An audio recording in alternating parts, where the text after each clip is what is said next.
Everyone, इस वाले anime की स्टार्टिंग एक टापू को दिखाते हुए होती है, जहां उस टापू के सामने कुछ शिपें रुकी हुई थी। शिप का कैप्टन दूरबीन से हो रही फाइट को देख रहा था। उसका आदमी कैप्टन को बोलता है कि हमें भी उस फाइट में होना चाहिए था, लेकिन कैप्टन बोलता है कि हमारे होने से भी कोई बात नहीं बनती, हमारे वेपन उन्हें डैमेज नहीं कर सकते, हमें अब सब कुछ हंटर पर ही छोड़ना पड़ेगा। इधर कुछ हंटर की ग्रुप रेड ऑन से लड़ रहे थे। वो लोग अपना मैजिक का इस्तेमाल करते हुए उन्हें मारने की कोशिश करते हैं, मगर उन्हान को उस फायर से कुछ नहीं होता, क्योंकि उन हंटर का रैंक रेड आंट से बहुत ही ज्यादा कम था। इसलिए वहाँ पे वो आंट उन्हें इंजर कर देते हैं। तभी उन्हें बचाने के लिए वहाँ एस रैंक हंटर की ग्रुप आ जाती है, जिसमें से एक लड़का जिसका नाम बुयांग होता है, वो अपने हीलिंग मैजिक का इस्तेमाल करके उन लोगों को हील कर रहा था। तभी उसके ऊपर कुछ आंट हमला कर देते हैं, मगर तभी उसका दोस्त इंशियो आकर अपने इलेक्ट्रिक मैजिक का इस्तेमाल करके उन सारे आंट को मार देता है। दूसरी तरफ योहानो उन सारे रेड आंट को मार डालता है, मगर तभी उसके सामने एक व्हाइट एंट आ जाती है। वो दोनों अपनी स्ट्रेंथ और इलेक्ट्रिक पावर का इस्तेमाल करके उसे भी मार डालते हैं, मगर तभी उनके सामने उस जैसे और भी एंट आ जाते हैं, जिसे देखकर योहानो अपनी पूरी पावर को एक्टिवेट कर लेता है। इन सीओ अपनी इलेक्ट्रिक स्टैक उनके ऊपर कर देता है, जिसे वहाँ बहुत ही बड़ा ब्लास्ट हो जाता है। दूसरी तरफ उनके ग्रुप का गिल्ड मास्टर जिसका नाम चो होता है, अपनी फायर मैजिक का इस्तेमाल करके रेड एंट को मार डालता है, मगर व्हाइट एंट को कुछ नहीं होता। इसीलिए वो अपने आदमी को हमला करने के लिए बोलता है। हमें बताया जाता है कि 10 साल पहले अल्टरनेट डायमेंशन का गेट हमारे दुनिया में अपीयर हुआ था, जिसके पिछली तरफ कुछ क्रिएचर रहते थे जिन्हें मैजिक बिस्ट कहा जाता था, मगर कुछ ऐसे बंदे जो अपने पावर को अवेकन करके उन बिस्ट को मारने का काम करते हैं, उन्हें हंटर कहा जाता है। हंटर की बॉडी की मैजिकल पावर के ही हिसाब से उन्हें रैंक में डिवाइड किया गया है। एक बार अगर वो पावर अवेकन हो गया तो एक इंसान के अंदर बहुत सारी ताकतें आ जाती हैं। इसके बाद कहानी 3 साल बाद में आ जाता है। हमें कुछ ही बिल्डिंग के नीचे एक पोर्टल को देखते हैं, जिसे उस पोर्टल के अंदर के एरिया को दोंगवॉन कहा जाता था, जहाँ कुछ ही रैंक वाले बिस्ट को मारने के लिए हंटर की ग्रुप को बुलाया गया था। हम वहाँ पर एक हंटर को देखते हैं जो अपने दोस्त किम के साथ मिलता है। किम उसे देखकर कहता है कि जैक, मैंने सोचा था तुमने हंटर की ग्रुप को छोड़ दिया है। जैक कहता है कि मेरी वाइफ प्रेग्नेंट है, इसलिए मैं थोड़े पैसे कमाने के लिए यहाँ आ गया। हमें पता चलता है कि उन्हें बिस्ट को मारने पर बहुत ही सारे पैसे मिलते हैं। तभी वहाँ हमारे मेन कैरेक्टर की एंट्री हो जाती है, जिसका नाम जिन सॉन्ग होता है। किम उसे देखकर खाना खाने के लिए बोलता है, मगर जिन उसे मना कर देता है। जैक कहता है कि इसको क्या हुआ, उसने मुझे हेलो तक नहीं किया। हमें पता चलता है कि जिन उन सबसे कमजोर हंटर होता है। जैक कहता है कि अगर वो इस एरेंग गेट के अंदर चला गया तो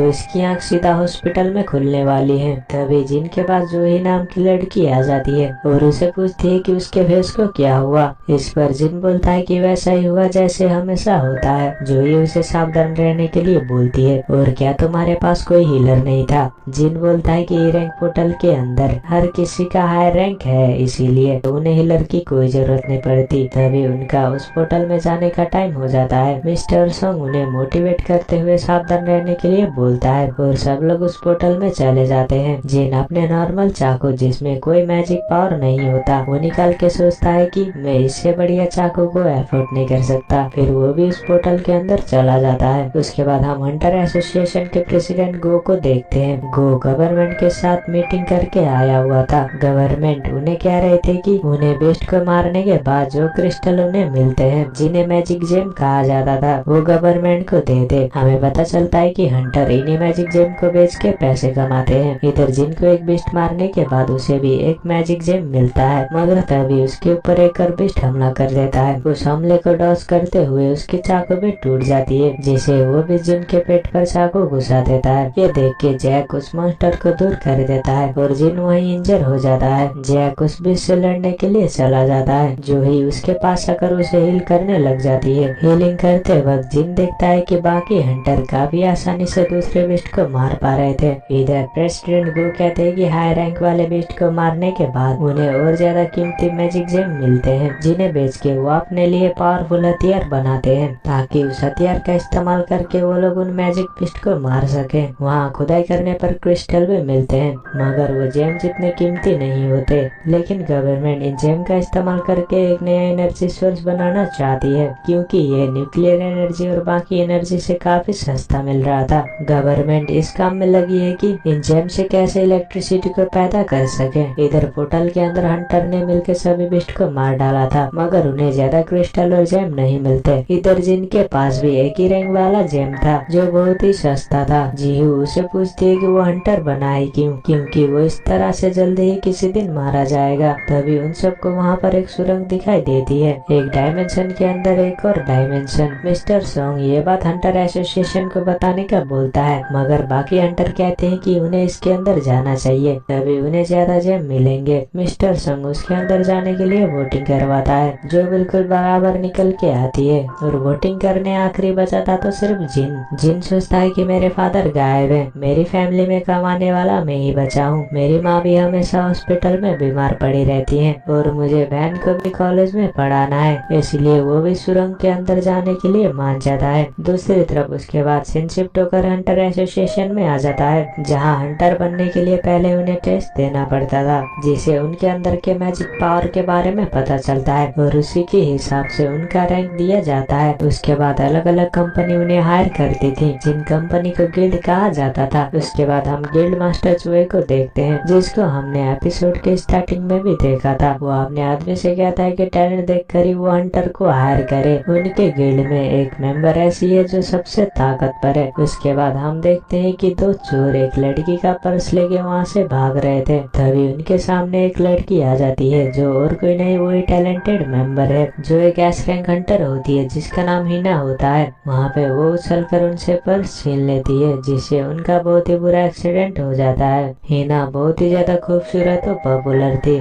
इसलिए उसके पास बहुत ही ज्यादा भीड़ लग जाती है और सब लोग उसकी तारीफ करने लग जाते हैं। इससे हिना बहुत ही ज्यादा शर्माने लगती है, इसीलिए वो वहाँ से चली जाती है। इधर हंटर गुफा में आगे बढ़ रहे थे, जिन जोई से माफी मांगता है, जिसकी वजह से जोई को भी अंदर आना पड़ा। जोई उसे डांट कर कहती है कि वो अभी अभी मरते मरते बचा है, फिर उसने ऐसा फैसला कैसे किया। अगर तुम्हारे टीम में कोई हीलर ना हो तो बंदे को बचाना बिल्कुल मुश्किल है। जिन उसके लिए उसे माफी मांगता है। जोई कहती है कि वो माफी के लिए उसे डिनर डेट पर लेके जा सकता है, जो सुन के जिन थोड़ा शर्माने लग जाता है। तभी उनके सामने एक बड़ा सा दरवाजा दिखता है, जिसे खोल के वो लोग अंदर चले जाते हैं। इधर प्रेसिडेंट गो नए हंटर को बता रहे थे कि 10 साल के बाद भी हमें उस पोर्टल के बारे में कुछ पता नहीं लगने वाला और कोई भी नहीं जानता कि पोर्टल के अंदर के दुहंग में क्या होगा। हंटर बनना काफी रिस्की है, भले तुमने कितने भी मिशन करे हो, उन्हें हमेशा चौकन्ना रहना चाहिए, इसलिए दुहंग में जिंदा रहने के लिए सबसे इम्पोर्टेंट है। इधर वो लोग बड़े से महल में आ जाते हैं, जिधर बहुत ही बड़े बड़े स्टैचू रखे हुए थे, जो देखकर कई साल पुराने स्टैचू लग रही थी। उसके बाद वो लोग एक बड़े से स्टैचू को देखते हैं जो अपने सिंहासन में बैठा हुआ था। उन्हें पता चलता है कि कमरे के बीच में एक मैजिक सर्कल बना हुआ है और एक स्टैचू पर कुछ लिखा हुआ था। जब मिस्टर संग उसे पढ़ता है तो उन्हें पता चलता है कि ये एक मंदिर है और वहाँ आए लोगों को पहले गॉड की पूजा और तारीफ करनी चाहिए। जो लोग इस बात को नहीं मानते वो लोग यहाँ पे मारे जाएंगे, वो यहाँ से जिंदा वापस नहीं जा सकते। तभी जोहू जिन को कहती है कि उसे एक स्टैचू को देखा जो अभी अभी आँख हिला रहा था। उसके बाद वहाँ पे दरवाजा अपने आप ही बंद हो जाता है। एक घंटा दरवाजा खोल के वहाँ से जाने लगता है तो उसके सामने वाला स्टैचू जिंदा होके उसे मार डालता है। ये देखने के बाद सभी लोग काफी ज्यादा डर जाते हैं। जिन सोचता है कि डी रैंक का हंटर इतनी आसानी से मारा गया और मुझ जैसे ई रैंक वाले का हाल क्या होने वाला है। जब जिन अपने पीछे वाले स्टैचू को देखता है तो वो भी जिंदा हो जाती है। जिन इससे पहले भी काफी बुरी सिचुएशन में फंस चुका है। वो अपने पहले ही मिशन के दिन अपने टीम से अलग हो गया था, फिर वहाँ उसको एक ई रैंक बिस्ट ने इंजर कर दिया था,